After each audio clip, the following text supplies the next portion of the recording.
Hello, English brains, it's Mr. Brown. I can't be in class today, but I figured that I would pre-record a little video about this poem so that you can get some insight into it before you talk in groups and do a little writing so that we're ready to hit the ground running next week for discussion. So here's a poem by William Blake called A Poison Tree. I'm going to read it for you. It's not very long, so please just sit back and listen. A Poison Tree. I was angry with my friend. I told my wrath did end.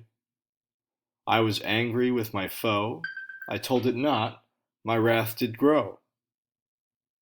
And I watered it in fears, night and morning with my tears, and I sunned it with smiles, and with soft, deceitful wiles. And it grew, both day and night, till it bore an apple bright, and my foe beheld it shine, and he knew that it was mine. And into my garden stole, when the night had veiled the pole. In the morning, glad I see my foe outstretched beneath the tree.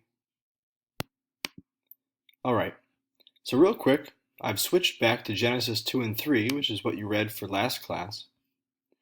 And one of the things that I want to point out is that the way A Poison Tree by William Blake is written includes a lot of ands. I only mention this because if you highlight all of the ands in Genesis, you'll see that a lot of the sections begin with and. This is a specific style that a lot of the first few little bits of the Bible is written in, where one thing happens, and another thing happens, and another thing happens, and another thing happens, and another thing happens. You get the picture. So, back to A Poison Tree. The reason that I mention all the ands in Genesis is that this poem is about a tree. So if we're thinking tree in Genesis, we should be thinking of Garden of Eden, tree of knowledge of good and evil. And when you hear all these and,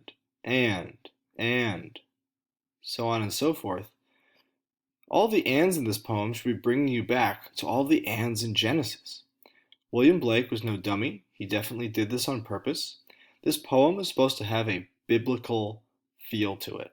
It's a long list of events as they occur, one after the other. And if you think about it, this poem has a lot in common with Genesis 2 and 3.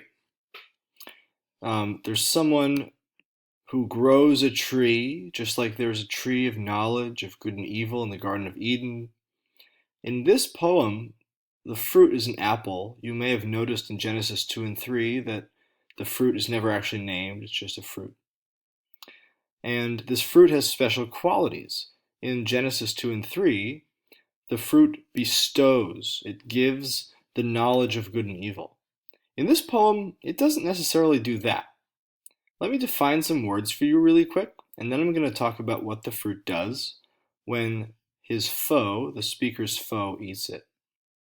So real quick, you might want to know some words. Wrath, in case you don't know that, is anger.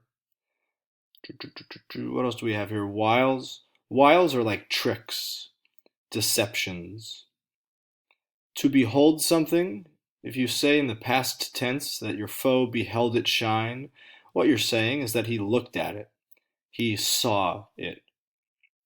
When you steal into some place, that means that you enter it. It doesn't mean you take it away.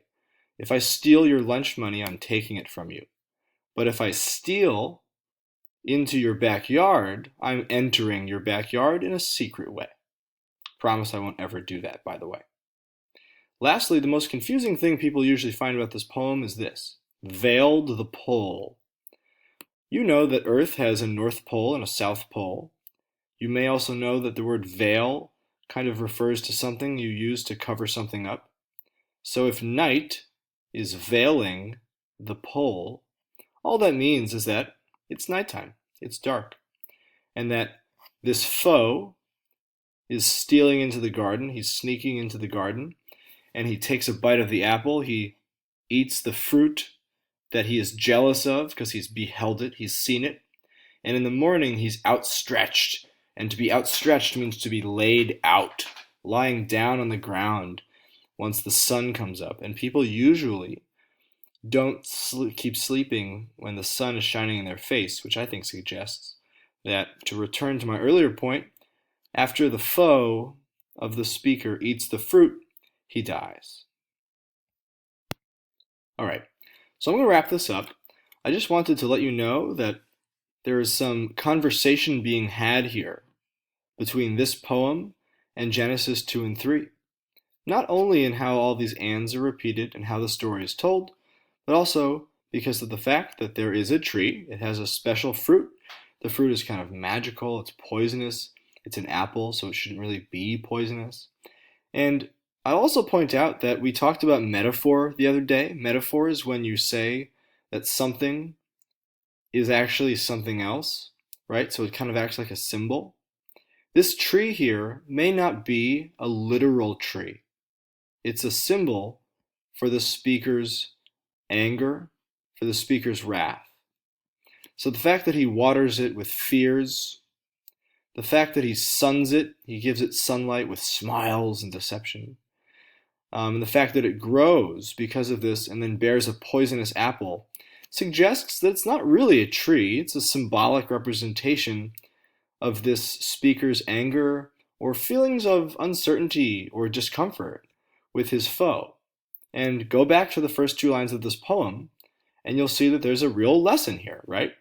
I was angry with my friend. I told my wrath, my anger. My wrath did end. When you're honest with people, it tends to clear up uncertainties and fights. If you're not learning this by the end of your third form year, you should start learning it now. That being upfront and honest with people usually resolves problems much, much, much, much, much faster than if, when you are angry with your foe, you do not tell your anger and it grows. What I'd like you to do is answer the questions on Whipple Hill in small groups. If you could form groups of 2 or 3, if you have to form a group of 4, form a group of 4.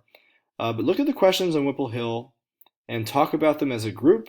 What I would like is for each group to produce one set of notes that you email to me. And on during next week, we'll discuss both what you read about in Genesis 2 and 3 and this poem by William Blake. And after that, we'll start reading Goblin Market. And I hope that you'll be able to put all the pieces together, Little Match Girl, Genesis 2 and 3, and A Poison Tree. And we'll be able to have some really great discussions about this long, long poem, Goblin Market. Again, sorry I couldn't be there today. I feel bad, but I hope that this helped. Stay strong. See you soon. Mr. Brown, out.